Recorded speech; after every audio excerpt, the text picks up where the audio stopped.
특권이라는 단어는 우리가 어떤 출신 그리고 신분에 따라 주어지는 특별한 권리를 이야기하고 있습니다.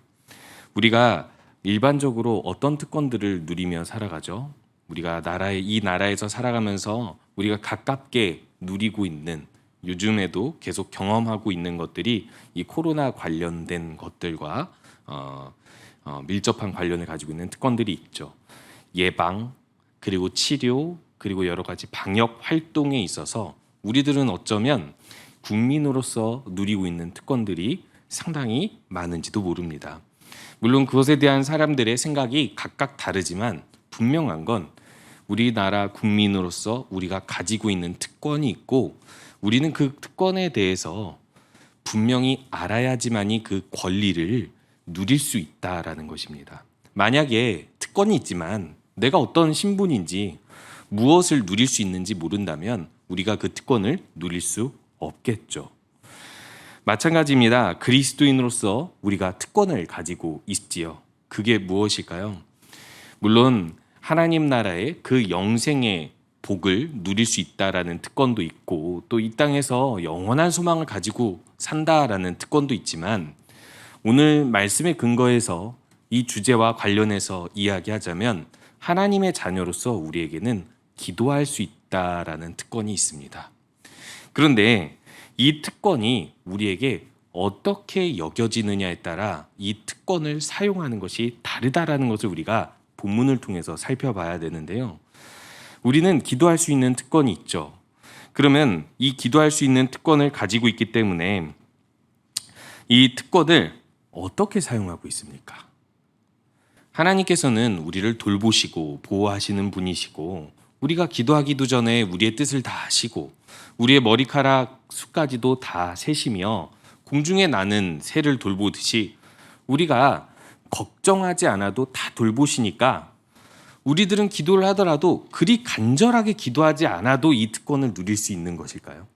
우리가 가지고 있는 이 기도의 특권이 하나님께서 주신 은혜와 감사들이 있기 때문에 굳이 간절할 필요는 없는 것일까요?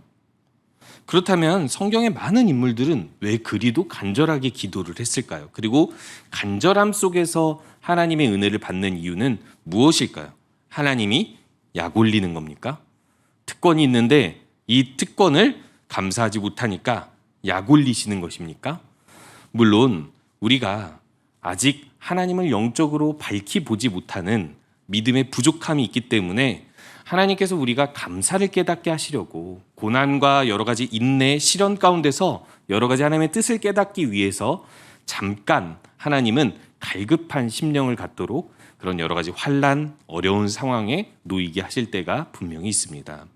그런데 역으로 생각해 보면 환난과 이 어려운 환경에 놓이지 않을 때는 우린 이 특권을 어떻게 사용하고 있습니까? 간절히 기도함으로 사용하고 있습니까? 아니면 간절하지 않아도 그냥 형식적으로 혹은 습관적으로 그냥 해야 되니까 의무적으로 기도하는 정도로 특권을 누리고 있는 것은 아닌지 돌아봐야만 한다는 것입니다.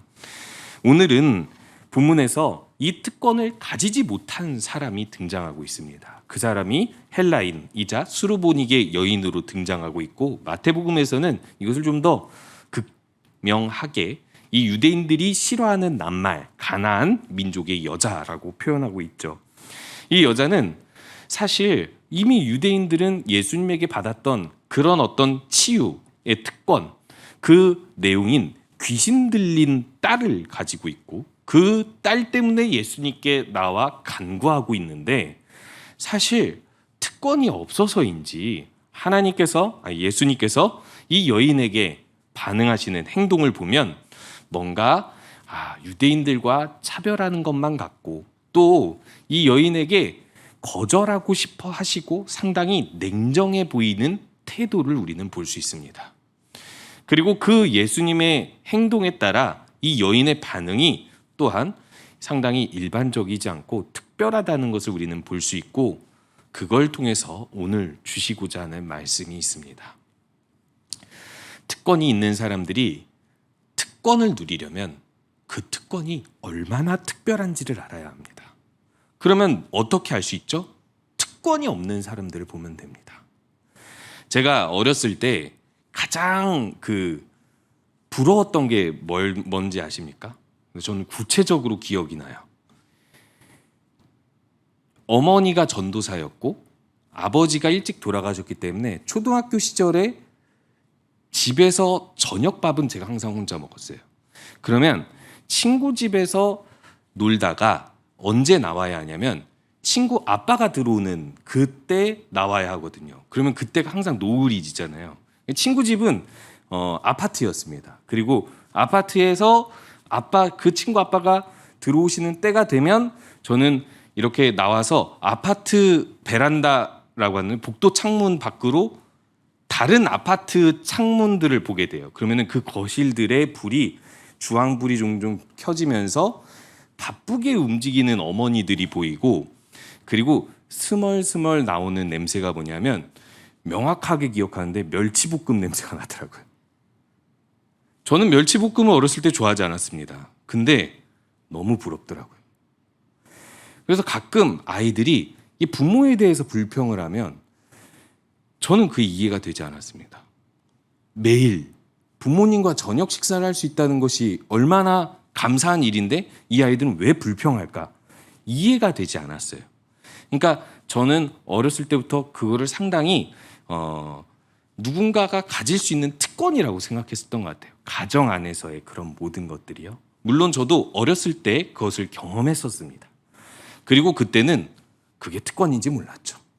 그냥 어렸을 때 초등학교 1학년 때까지만 해도 그냥 무슨 식사가 나오면 반찬 투정도 하고 때도 부리고, 그리고 내가 왜 이 시간에 더 놀아야 되는데 밥을 먹어야 되나 뭐 이런 생각도 하고 그랬었죠. 이처럼 우리가 특권이 없는 상황에 놓이면 특권이 있는 것이 얼마나 특별한지를 깨닫게 되는데, 오늘 나타나는 특권이 없는 이 수로보니의 여인을 통해서 예수님께서는 우리에게 분명히 진정으로 특권이 있는 자들의 기도란 무엇인지를 이야기해 주고 있는 것입니다. 그것은 바로 예수님께서, 하나님께서 주시는 이 특권에 대한 확신과 그 확신을 근거로 하는 간절함, 그리고 그 특권을 가진 자로서 겸손한 태도를 보이는 것이라고 오늘 이야기하고 있는데요. 오늘 이야기의 배경은 사실 이렇게 시작하고 있습니다. 24절에 보니까 예수께서 일어나사 거기를 떠나라고 이야기하고 있어요. 어디를 떠나는 것일까요? 앞에서 마가복음의 내용들을 보면 갈릴리 지방에서 예수님께서 엄청나게 인기 있게 그리고 또 열심히 사역하는 모습들이 보이죠. 많은 병자들, 귀신 쫓아내고요. 유대 지방에서 예수님께서 상당한 환호를 받게 됩니다. 근데 마가복음에 종종 나타나는 건 예수님께서 그들의 환호를 받는 것을 즐겨 하시지 않아요. 더 한적한 곳으로 가시기도 하고 그들을 피하시기도 합니다. 그 이유는 간단하죠. 그들이 원하는 메시아가 아닌 거예요. 예수님이 메시아는 맞는데 예수님이 드러내고자 하는 메시아가 그들이 오해하는 메시아와 달랐기 때문에 예수님께서는 그 비정상적인 환호를 받지 않으려고 한적한 곳으로 가십니다. 또 한 가지 이유가 있는데, 예수님께서 7장 초반부에 보면은 장로들, 한마디로 얘기해서 유대 지도자들의 공격을 받습니다. 그런데 이 사람들이 어디서 오냐면 예수님이 게네사렛 호숫가에 있는데 저 멀리 남쪽 유다 예루살렘에서 이들이 작정하고 올라옵니다. 그리고 와서 예수님의 행동을 유심히 보더니 예수님께서 이 음식을 제자들과 함께 먹는 모습을 보고 그 정결규례를 가지고 비판을 하게 되고, 예수님은 그것에 대하여 이렇게 말씀하시죠. 7장 6절에서 이렇게 얘기합니다. 이 백성이 입술로는 나를 공경하되 마음은 내게서 멀도다. 너희들이 사람의 전통으로 계명을 지킨다라고 착각하지만 사실상 너희들은 계명을 어기며 살고 있는데, 스스로 속이면서 하나님을 공경하는 척하고 입으로는 공경하지만 사실상 너희들의 마음은 하나님께서 멀기 때문에 너희들 안에 나오는 그 끊임없이 샘솟아 나오는 그 죄악은 해결하지도 못하고 나에게로 나와 그 은혜를 받지 못한다라고 이야기하고 있는 것이죠. 그러면서 예수님께서는 거기를 떠나 두로 지방으로 갑니다. 두로 지방은 어떤 곳이죠? 유대인들이 많이 살지 않는 지역이고, 그리고 유대인들이 잘 가지 않는 지역이고, 예수님께서 이곳으로 피신하면 유대인들이 따라오지 않을 수 있는 지역이죠. 물론 따라왔겠지만요. 따라온 사람들은요. 그래서 두로 지방으로 가서 한 집에 들어가 아무도 모르게 하시려 한다라고 이야기합니다. 의도가 예수님께서 유대인들 가운데 그 활발한 사역들을 지금 갑자기 제한하고 숨으신다라는 거예요. 이러면 어떻게 되죠? 유대인들이 받을 수 있는 그 모든 하나님 나라의 은혜, 그 특권들을 잠시 제한받고 누리지 못하게 되지 않습니까? 너무나도 안타까운 일이죠. 이 일은 앞에서 예수님이 고향으로 가셨을 때 선지자가 고향에서 환영받는 일이 없느니라라고 이야기하면서 환영받지 못해 그곳에서 기적을 많이 행하시지 못했던 그런 안타까운 일과 겹치는 일이라고 할 수 있는 것입니다. 그런데 예수님께서는 분명히 이곳에 숨으러 가셨고 더 많은 은혜로운 활동들, 기적을 베풀지 않으려고 가셨는데 24절에서 숨길 수 없다라고 얘기합니다. 예수님의 존재, 예수님께서 해오셨던 그 모든 사역과 예수님의 성품과 그 가르침은 숨길 수 없었던 것이죠. 그래서 그 소문이 닿고 다 누구에게 그 소문이 닿게 되냐면 25절에 보니까 더러운 귀신 들린 어린 딸을 둔 한 여자가 예수의 소문을 듣게 됩니다. 사실 귀신 들린 사람 혹은 귀신 들린 사람을 가진 부모가 이런 소문을 듣고 찾아오는 것은 어떻게 보면 복음서에서 자주 일어나는 일입니다. 그런데 이것이 특별한 이유가 있는데요. 그것은 바로 그 여자의 신분 때문입니다. 헬라인이자 수로보니게 족속이라는 것이죠. 헬라인이자 수로보니게 족속, 수로보니게는 시리아 지방에 사는 사람을 이야기하는데 한마디로 얘기하면 이 피신한 두로 지방이라고 생각하면 됩니다. 이곳은 어떤 곳이죠? 이방 지역이고 우리가 좀 반대로 생각하면 유대인들 입장에서는 더러운 사람들이 사는 이 우상숭배로 물든 지역이라고 볼 수 있지만 반대로 생각하면 두로 지방 사람들에게는 이곳은 풍요로운 무역 도시입니다. 이게 잘 나가는 도시죠. 이 잘 나가는 도시의 수로보니게 여인이라는 것은 유대인들이 무시하는 거지 이들 입장에서는 오히려 유대인을 무시할 정도로 잘 나가는 부유한 도시의 그런 민족 사람들이라고 할 수 있는 거죠. 그런데 예수님께 그 여인이 엎드려 나옵니다. 이유는 단 한 가지죠. 더러운 귀신 들린 딸이 있기 때문이라는 것이죠. 그리고 그 여인이 엎드려 귀신 내쫓아 주기를 간구하니 예수님께서 이렇게 반응을 하십니다.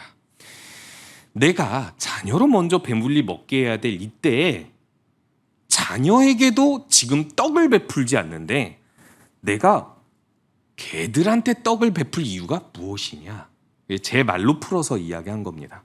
자녀로 먼저 배불리 먹게 할지니 자녀의 떡을 취하여 개들에게 던진다라고 표현하죠. 개들이니까요. 던짐이 마땅치 아니하니라. 이거를 제 말로 다시 풀어서 이야기한다면 넌 특권이 없다. 특권이 있는 자들은 어떤 사람들이냐면 하나님께서 약속하셔서 이 유대인 가운데 메시아를 주시고 그 메시아를 통해서 이방인의 빛으로 나아가게 하시는 하나님이신데 하나님께서는 이렇게 순서가 있게 사역을 하도록 나에게 사명을 주셨다. 이것은 맞는 말입니다. 예수님께서 거짓말하시는 것이 아니에요. 거절을 하기 위해서 이 여인을 시험하기 위해서 물론 시험하려는 의도가 있었다 하더라도 거짓말은 아니라는 겁니다. 진실이라는 거예요. 그런데 예수님께서 이렇게 말씀하시는 이유는 그 다음에 여자의 반응을 이끌기 위해서인데 여자는 그때 반응을 이렇게 하죠. 주여, 당신의 말이 옳습니다. 알고 있습니다. 그러면서 제가 개라면 떡을 자녀에게 줄 떡 주지 마세요. 부스러기 주세요. 제가 개가 될 테니 개로 인정할 테니 그냥 부스러기라도 주면 그거로 충분합니다라는 겸손한 마음으로 구하고 있는 것이죠. 이것을 통해서 예수님께서 이 말을 하였으니 마태복음에서는 너의 믿음이 크도다 칭찬하면서 그 시간으로 이 여인이 집에 가기도 전에 이 귀신이 나간 이런 사건을 보여주면서 우리에게 분명하게 이야기해 주는 교훈이 세 가지가 있습니다. 첫 번째는 이 여인은 자신의 신분이 자격이 없음에도 불구하고 한 가지 확신으로 담대히 나갔다라는 것입니다. 그 확신은 무엇일까요? 25절에 보니까 이 여인은 어떤 상황이 있었냐면 더러운 귀신 들린 어린 딸을 둔 상황이 있었습니다. 만약에 우리 자녀가 귀신 들렸다고 생각해 보시기 바랍니다. 병원에 데리고 가겠습니까? 아니면 귀신 들렸으니까 이 귀신을 내쫓기 위한 어떤 전문가를, 학자를 찾아가겠습니까? 우리들은 다 자연스레 누구를 찾아가게 되죠? 목사님을 찾아가게 되겠죠. 아니면 뭐 이게 좀 비정상적인 방법이라고도 할 수 있고 어떤 사람들은 정상적인 방법이라고도 할 수 있는데 은사자를 찾아가겠죠. 귀신을 내쫓아 본 적이 있는 사람을 찾아가거나 뭐 은사가 있던지 아니면 아주 경건한 우리의 스승 되시는 목사님을 찾아갈 수도 있고 아니면 성도들의 모임 가운데로 갈 수도 있을 것입니다. 중요한 건 귀신 들린 자를 치료하는 방법은 딱 하나밖에 없는데 그것은 하나님밖에 없기 때문에 하나님을 믿는 그 공동체, 그 해결을 받을 수 있는 어떤 스승을 찾아간다는 건 분명하죠. 한마디로 이야기해서 제가 무엇을 이야기하고자 하냐면 방법이 하나밖에 없다라는 얘기예요. 그럼 이 여인은 더러운 귀신 들렸을 때 무엇을 찾아갔을까요? 맨 처음에 이 귀신 들린 딸을 발견했을 때 병원에 갔을까요? 아니면 자신이 믿고 있는 우상을 찾아갔을까요? 근데 참 재밌게도 예수님 이외에 다른 종교에서 귀신을 내쫓아냈다라는 흔적을 찾아보기가 어렵습니다. 고대 근동에서. 이렇게 해서 사실 뭐 지금이야 축기 사역을 하는 뭐 여러 종교가 있지만 옛날에는 여러 가지 부적, 주문, 미신 많기는 했지만 귀신을 한 번에 내쫓았다, 효과적으로 내쫓았다 하는 그런 종교가 많이 없었기 때문에 이 여인은 어떤 소문을 솔깃하게 들 수밖에 없는 거죠. 예수님이 귀신을 내쫓았고 그게 한두 번이 아니며 한마디로 내쫓는다. 그럼 귀신을 내쫓는 이 어떤 종교의 지도자는 무엇으로 보일까요? 이 여인에게 신이죠. 아니면 신의 대언자거나 아니면 신이 부른 어떤 특별한 사람이라고 생각이 들었겠죠. 그런데 이 여인이 어떻게 호칭을 하냐면요, 28절에 보니까 주여라고 이야기합니다. 이 주라는 단어는 로마에서, 그러니까 로마 시대였으니까 이 여인이 헬라인이라고 한다면 누구에게 이 표현을 썼을까요? 노예일 경우엔 주인에게만 쓰고요. 그리고 일반적인 헬라인들에게는 꼭 한 사람에게만 쓸 수 있는 용어입니다. 황제죠. 만약 다른 사람에게 이 용어를 썼다가는 한마디로 이야기해서 어떤 독재 정치 아래에 있는 어떤 국민이 다른 사람을 지도자로 삼는 것 같은 반역 행동으로 보일 수 있다라는 것이죠. 그런데 유대인들한테만은 이 주라는 단어를 허용을 했습니다. 왜? 유대인들의 신앙을 인정해 주니까요. 유대인들의 신앙은 자신들이 믿는 하나님을 주라고 부르기 때문에 유대인들에게는 이걸 허용해 주는데 헬라인들은 누가 신이죠? 누가 신의 아들이죠? 로마 황제가 신의 아들입니다. 그렇기 때문에 헬라인들은 일반적으로 이 주를 다른 유대인 랍비에게 쓸 수도 없고 썼다가는 큰일 납니다. 근데 이 여인이 주라고 부른다는 건 분명한 확신을 가지고 담대히 나왔다. 심지어는 자신의 신분마저도 내려놓고 나오고 있다라는 것을 이야기하고 있습니다. 이것이 확신 있는 자의 행동인 거죠. 구약에서 이런 확신 있는 행동을 했었던 사람이 있습니다. 바로 여리고 성의 기생 라합이죠. 정탐꾼들이 찾아왔고 그 정탐꾼들의 무리 이스라엘은요, 여리고를 멸망시키러 온 가나안 민족을 정복하려고 온 적군입니다. 근데 적군인데 이 라합은 누구의 녹을 먹고 사는 사람이냐면 정부, 왕의 녹을 먹고 사는 기생 라합이었어요. 정치적인 기생이었죠. 그 성문에서 살면서 여러 가지 무역을 위한 기생이었던 거예요. 근데 그 라합이 이스라엘의 소문을 듣습니다. 이스라엘의 하나님이 참 신이며 이 땅, 이 하늘과 땅의 유일한 신이라는 것을 소문을 통해 듣고 믿게 되는데, 그래서 이 목숨을 걸고 정탐꾼을 숨겨주면서 단 한 가지 부탁을 합니다. 저는 이스라엘의 하나님이 유일한 신인 것을 믿습니다. 그러니까 나의 구원, 나의 생명, 우리 가족의 생명 당신에게 맡길 테니 우리를 살려주십시오. 하나님께서 가나안 민족을 진멸할 때 무엇을 명령하십니까? 한 사람도 살려두지 말라고 합니다. 근데 속아서 약속을 했던 기브온 민족 말고, 그리고 이스라엘 사람들이 믿음이 부족해서 정복하지 못했던 민족들 말고 이렇게 살려준 사람이 있습니까? 가나안 민족 중에서 신앙을 고백해서 가나안 민족인데도 살려주고, 심지어는 다윗의 족보에 이르고 예수 그리스도의 족보에 나오기까지 하는 그런 인정받는 사람이 누구입니까? 라합입니다. 가나안 민족의 기생 라합입니다. 왜요? 특권이 없는 사람이었지만 믿음으로 특권을 얻은 사람인 겁니다. 하나님께서 주시는 믿음이지만 그 신앙 고백으로 확신 있게 행동하니 그것이 바로 특권이 된 것입니다. 우리는 이 확신 있게 나오는 한 사람, 특권이 없는 한 사람을 통해서 무엇을 볼 수 있냐면, 우리도 특권이 있는데 이렇게 확신 있게 주를 붙들고 구하는지를 돌아봐야 된다는 거죠. 우린 얼마나 확신이 있습니까? 확신이 있다면 우리는 어떻게 행동해야 되겠습니까?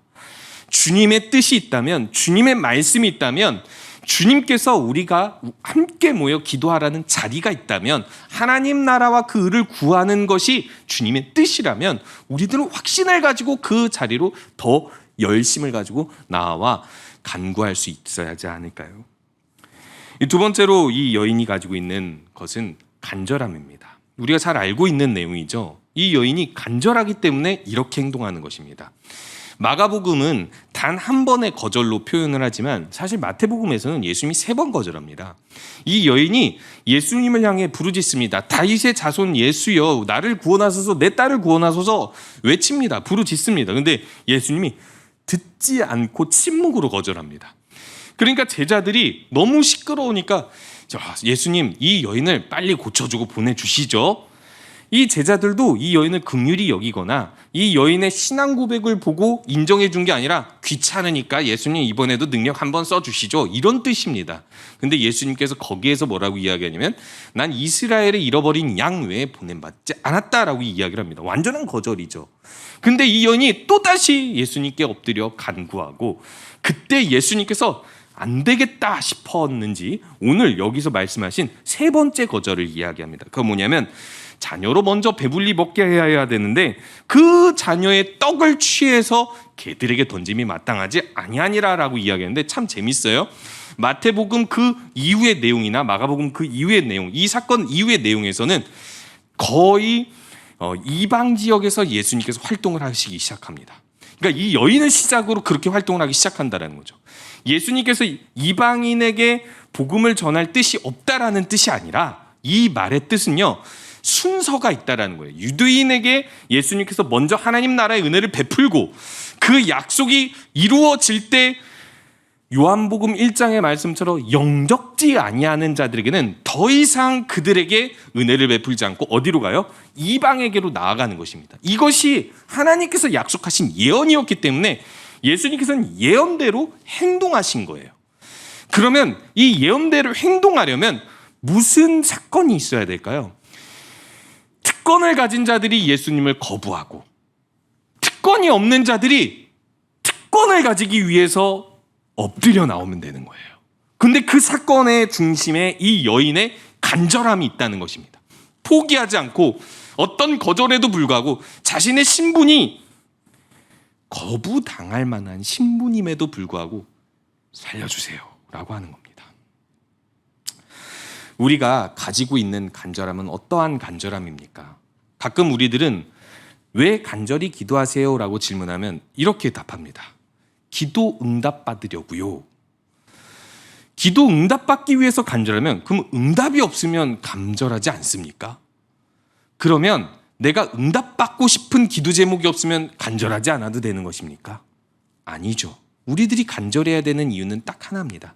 하나님 외에는 우리의 소망이나 소원이 없고, 하나님 외에는 우리가 이 땅에서 살 수 없다라는 것을 믿기 때문에 우리들은 모든 일에 간절해야 되는 거예요. 모든 일에 당연한 것이 아니라 나의 특권이 당연한 거 아니라 모든 일에 간절하니까 하나님께서 기도하지 않아도 주면 감사, 기도해서 줘도 더 감사, 기도한 것보다 더 줘도 더 감사. 하나님께서 주신 이 특권을 알고 우리가 간절함으로 모든 일에 기도하면, 모든 주의 뜻대로 기도하면 우리의 삶에 당연히 감사는 넘쳐나게 되어 있다는 것입니다. 세 번째로 한 가지가 분명하게 드러나고 있습니다. 바로 이 여인의 겸손이죠. 여자가 이렇게 대답합니다. 주여, 올소이다마는 상 아래 개들도 아이들이 먹던 부스러기를 먹나이다 라고 이야기하죠. 그런데요, 여기서 이야기하는 상 아래 개들이 아이들이 먹던 부스러기, 이 부스러기를 예수님이 말씀하신 것이 아니라는 사실이에요. 예수님께서 이 부스러기가 있는데 먹으려면 먹고 이렇게 말하지 않았다는 겁니다.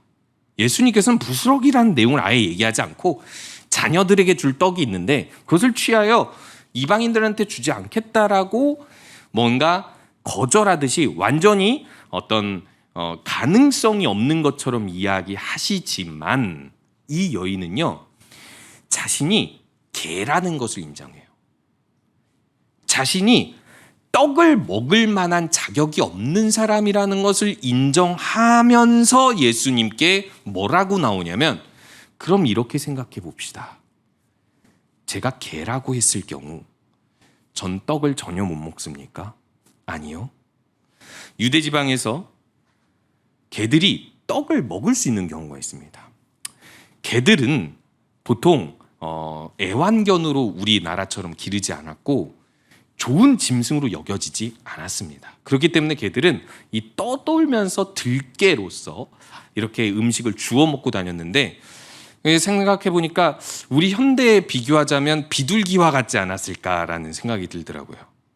우리 비둘기 만나면 어떻습니까? 이쁘다, 귀엽다, 깨끗하다, 성령이 오신 것 같네, 뭐 이러진 않잖아요. 그러니까 우리가 비둘기를 대하듯이 이 유대 지방에서는 개를 더러운 짐승 취급을 했습니다. 귀여운 짐승이 아니라. 그렇다면 이 부스러기를 먹는 개들은 어떤 사람이죠?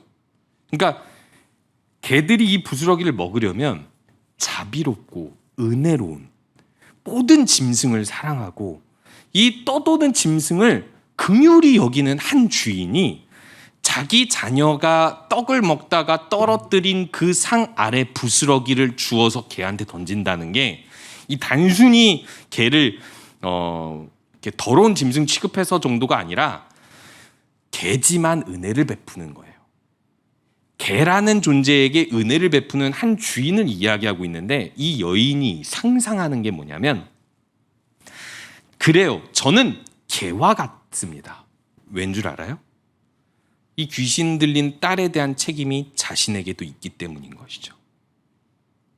이게 왜 그런지 아십니까? 만약에 어떤 한 아이가 믿음을 가지지 못해요. 근데 왜 믿음을 가지지 못하는가 봤더니 부모가 안 믿어요. 그럼 부모가 왜 안 믿는가 봤더니 부모의 부모가 또 안 믿어요. 그리고 전도를 거부해요. 교회 방문을 거부해요. 그러면 자녀가 안 믿는 책임은 누구에게 있습니까? 1차적으로 부모에게 있습니다. 물론 요즘 시대에는 그렇게 이야기하는 걸 상당히 거부 반응을 하지만 사실 어쩔 수 없잖아요. 제 부모가 김치를 안 먹으면 자녀가 김치를 먹겠습니까? 부모가 청국장을 안 먹으면 자녀가 청국장을 먹겠습니까? 그거랑 똑같은 거예요. 그러면 이 믿음이 없는, 그러니까 이방인의 지역에서 한 귀신 들린 딸이 나왔을 때 그 부모가 이 귀신 들린 딸을 보고 이 귀신을 내쫓기 위해서 참신, 이 귀신을 내쫓을 수 있는 진정한 이 귀신과 반대가 되는 신의 주권자 하나님을 찾아가기 시작하고, 찾아냈을 때 무슨 생각을 하게 되냐면, 내가 이제까지 믿던 신은 뭐지? 내가 이제까지 충성하던 종교는 뭐였지? 내가 충성하던 국가는 뭐였지? 모든 것이 다 무의미해지고 허무해지면서 내가 무지한 게 잘못이었구나, 내가 믿지 못한 것이 잘못이었구나를 깨닫게 되면서 그 가운데 겸손해지는 거예요. 그래요. 전 개와 같죠. 저의 신분, 저의 출신, 이게 다 죄요. 저의 죄입니다. 제가 일찍이 그리스도를 알지 못하고 하나님을 찾지 못했던 가나안 민족의 여자로 살았던 것이 죄여서 이 귀신, 내 딸이 귀신을 들릴 수밖에 없고 이제 와서 예수님을 찾아와 간구합니다. 이게 겸손입니다.